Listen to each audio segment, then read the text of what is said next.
আচ্ছা বল্টু বলো তো, একটি ট্রেন ঘন্টায় 70 কিলোমিটার গেলে আমার বয়স কত? স্যার আপনার বয়স 40 বছর। ও ইয়েস, একদম ঠিক আছে। কিভাবে বের করলে এটা? স্যার আমাদের এলাকায় একটা আধা পাগল আছে, তার বয়স 20 বছর, আর আপনি তো পুরাই পাগল। আচ্ছা এবার বলো তো, বিদ্যুৎ কার সম্পত্তি? স্যার বিদ্যুৎ আমার মামার সম্পত্তি। মামার বাড়ির আবদার পেয়েছিস? বিদ্যুৎ তোর মামার সম্পত্তি হলো কিভাবে? নেই স্যার, কারণ যখনই বিদ্যুৎ চলে যায় তখনই আমার বাবাই বলে শালার বিদ্যুৎ আবার চলে গেল। আচ্ছা বল্টু, তোর বাবার নাম কি? মফিজ। আরে বোকা, কারণ নামের আগে যে জনাব অথবা মিস্টার বসাতে হয় সেটা তুই জানিস না? আচ্ছা যাই হোক, সকালবেলা তুই কি দিয়ে ভাত খেয়ে এসেছিস? জনাব মাছ দিয়ে। কি বললি? খাবারের নামের আগে জনাব বলতে হয়, এটা তোকে কোন গাধা বলেছে? জনাব আপনি স্যার।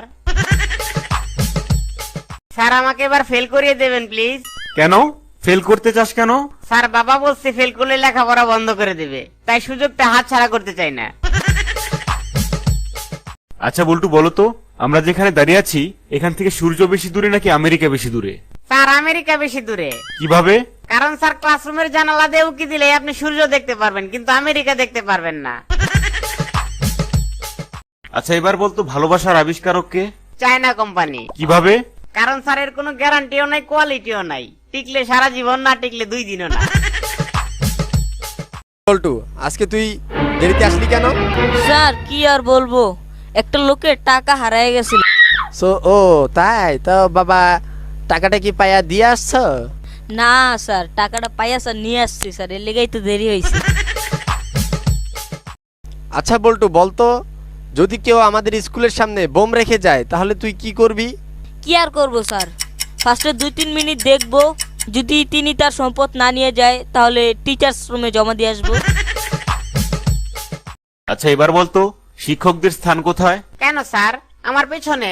বেয়াদব কোথাকার, শিক্ষকদের সম্মান করতে শেখনি? তোমার দ্বারা কিচ্ছু হবে না। কেন স্যার? আমার বাবা তো প্রায়ই বলেন যে তোর পেছনে এত মাস্টার লাগাইলাম তাও তুই পাস করতে পারলি না। আচ্ছা বলতো বল্টু, মুরগিরা কেন জিরাফের মতো লম্বা হলো না? কারণ স্যার মুরগি যদি জিরাফের মতো লম্বা হইতো তাহলে মুরগির ডিম মাটিতে পড়ে ফটাস করে ভেঙে যাইতো। আচ্ছা বলো তো, নির্জন কোনো এলাকায় তোমার মোটরসাইকেলের তেল শেষ হয়ে গেলে কি করবে? এটা তো খুবই সহজ স্যার, মোবাইল ফোন থেকে গ্রামীণ সিমটা বের করে চাকায় লাগিয়ে বলবো চলো বহুদূর। আচ্ছা তুই 1 থেকে 100 পর্যন্ত গুনতে পারিস? না স্যার, আমি 10 পর্যন্ত পারি। গাধা কোথাকার, বড় হয়ে কি হবি তুই? স্যার বক্সিং এর রেফারি হব। কিরে বল্টু, তোর নামে এত বিচার আসে কেন? তুই নাকি শুধু ক্লাসে গালাগালি করিস? স্যার আমি তো কাউরে কোনোদিন কুত্তার বাচ্চা কয়েও গালি দেই নাই। কোন হারামজাদাই স্যার এইসব আপনার কাছে কইছে? ওর যদি একবার পাইতাম, ওর আড্ডি বাইঙ্গা স্যার ওর হাতেই ধরাই। এই বল্টু, লেখ তো 2 + 2 কত হয়? হ্যাঁ স্যার, হ্যাঁ আমি তো কলম খেয়ে আলেছি স্যার। কি? এই নে তাহলে ফেলের খাতাটাও খেয়ে ফেল, তাহলে দেখবি জায়গা মতো পাশ হয়ে বেরিয়ে। বল্টু, বুঝলি তো যে এক জায়গায় বেশিবার যেতে নেই, এতে করে ওখানকার আদর অনেক অনেক কমে যায়। জি স্যার, এটা তো আমিও জানি। এই জন্য তো আমি প্রতিদিন স্কুলে আসতে চাই না, কিন্তু প্রতিদিন আমার মা আমাকে পিটিয়ে স্কুলে পাঠিয়ে দেয়, যেমনটা না ঘটেছিল আজকেও। জীব বস্তুকে ভালোবাসতে হবে, সৃষ্টির সেরা জীব মানুষকে ভালোবাসতে হবে। যে মানুষকে ভালোবাসে না সে মানুষ নয়, সে পশুর সমান।